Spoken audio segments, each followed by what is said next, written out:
አቦል ዜናችን ወደ ቀዳሚው ጉዳይ ያልፋል። ባለፉት 6 ወራት በፌዴራልና በክልል ደረጃ የተቀረጹ ኢኒሼቲቮችን ለማሳካት በተከናወኑ ተግባራት ተጨባጭ ውጤቶች መመዝገባቸውን በምክትል ርዕሰ መስተዳድር ማዕረግ የከተማ ክላስተር አስተባባሪ ዶክተር አህመዲን መሐመድ ገልጸዋል። የከተማ ኢኮኖሚ ክላስተር የተቋማት ግንባታ ኢኒሼቲቭ አፈጻጸም ውይይት በባህር ዳር ከተማ እየተካሄደ ነው የሚገኘው። ይህን ውይይት የተከታተለው ዘጋቢያችን ዘላለም አስፋው በቀጥታ መስመራችን ላይ ይገኛል። ከሱ ጋር ቆይታ የምናደርግ ይሆናል። ዘላለም እንደምን ዋልክ? የተነሱ ሐሳቦች ምን ናቸው? ለቀጣይስ ምን ታስባል? መረጃዎችህን እንጋራ።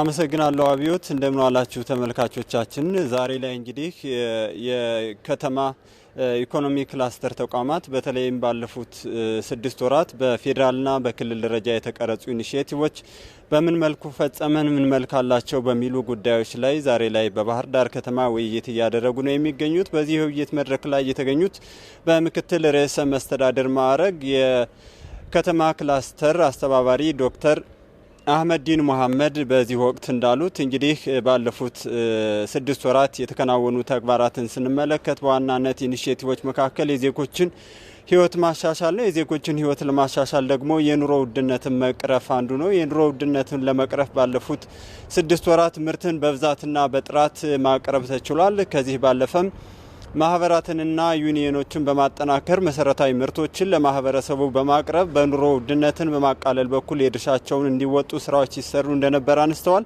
ለማህበራትና ዩኒየኖች ለዚሁ ዓላማ ይረዳቸው ዘንድም ከ1.6 ቢሊዮን ብር በላይ ብድር ተሰራጭቶ መሰረታዊ ምርቶችን ለማህበረሰቡ ሲያቀርቡ እንደነበርም ነው ያነሱት። ከዚህ ባለፈም በንግድ ስርዓቱ ላይ የሚስተዋሉ ህገወጥነትን ለመከላከልም ሰፊ ስራዎች ተሰርተዋል። በዚህም አበረታች ውጤቶች መመዝገባቸውን ያነሱት በንግድ ስርዓቱ ላይ የነበሩ ህገወጥ ኬላ፣ ህገወጥ ኮንትሮባንድ የንግድ እንቅስቃሴዎችን በመቆጣጠር ረገድ በተሰሩ ስራዎች እርምጃዎች ተወስደዋል። በዚህም መሻሻሎች ተስተውለዋል ነው ያሉት። በሌላ መንገድ እንግዲህ በመድረኩ ላይ ዶክተር አህመዲን በትኩረት ያነሱት በክልሉ ባለፉት 6 ወራት ያለውን የስራ እድል ፈጠራ በተመለከተ ባለፉት 6 ወራት እንግዲህ በአመቱ ከታቀደው ከ1 ሚሊዮን በላይ ዜጎች የስራ እድል ለመፍጠር ታቅዶ ነበር። ባለፉት 6 ወራት ደግሞ ከ625 ሺህ በላይ ዜጎች በቋሚና በጊዜያዊነት የስራ እድል ተፈጥሮላቸዋል። የስራ እድል ከተፈጠረላቸው ዜጎች መካከል ከ73 በመቶ የሚሆኑት በቋሚነት የስራ እድል የተፈጠረላቸው ዜጎች መሆናቸውን አንስተዋል። የዜጎችን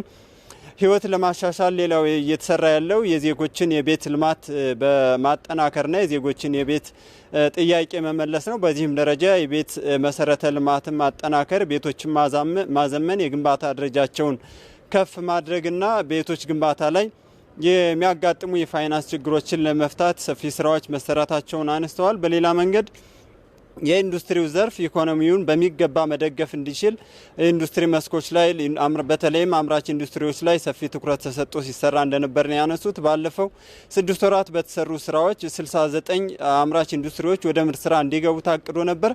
ባለፉት 6 ወራት ደግሞ ከታቀደው በላይ ከ85 በመቶ በላይ ከ85 ኢንዱስትሪዎች ወደ ማምረት እንዲገቡ ተደርጓል። ከነዚህ መካከል ደግሞ ከ15 በላይ የሚሆኑት ከፍተኛ የማምረት ደረጃ ላይ የሚገኙ ናቸው ብለዋል። ከዚህ በተጨማሪም በተለያየ መንገድ የማምረት ስራቸውን አቋርጠው የነበሩ 35 ኢንዱስትሪዎች ወደ ስራቸው እንዲገቡም መሰራቱንና ውጤት መመዝገቡን ነው ያነሱት። በሌላ መንገድ ዲጂታል 2030 ለማሳካትም ባለፉት 6 ወራት በልዩ ትኩረት ሲሰራ እንደነበር ነው ያነሱት።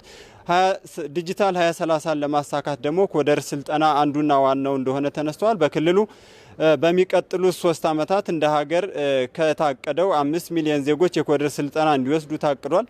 በእኛ ክልል ደግሞ ወደ 800 ሺህ የሚጠጉ ዜጎች የዚህ የኮደር ስልጠና እንዲወስዱ ታቅዷል። እስካሁን ባለው ድረስ ወደ ግማሽ ሚሊዮን የሚጠጉ ዜጎች በዚህ ስልጠና ማለፋቸውንና በሚቀጥለው በ2 ዓመት ውስጥ ይህን እቅድ ለማሳካት ልዩ ትኩረት ተሰጥቶ እየተሰራ ነው የሚገኘው። እስከ 3 ዓመቱ በታቀደው ጊዜ ውስጥ ከ1 ሚሊዮን በላይ ዜጎች በአማራ ክልል የኮደር ስልጠናን ወስደው ማጠናቀቅ እንዲችሉና በቴክኖሎጂ ዘርፍ ዲጂታል 2030 ለማሳካት ልዩ ትኩረት እየተሰጠው እንደሆነ ነው ያነሱት። በመጨረሻም እንግዲህ የክልሉን ቱሪዝም ለማሳደግም ልዩ ትኩረት ተሰጥቶት እየተሰራ ነው የሚገኘው። የአማራ ክልል ቱሪዝምን ለማነቃቃት የተቀረጹት ፕሮጀክቶች ውጤታማ እንዲሆኑ በልዩ ትኩረት እየተሰራ ይገኛል።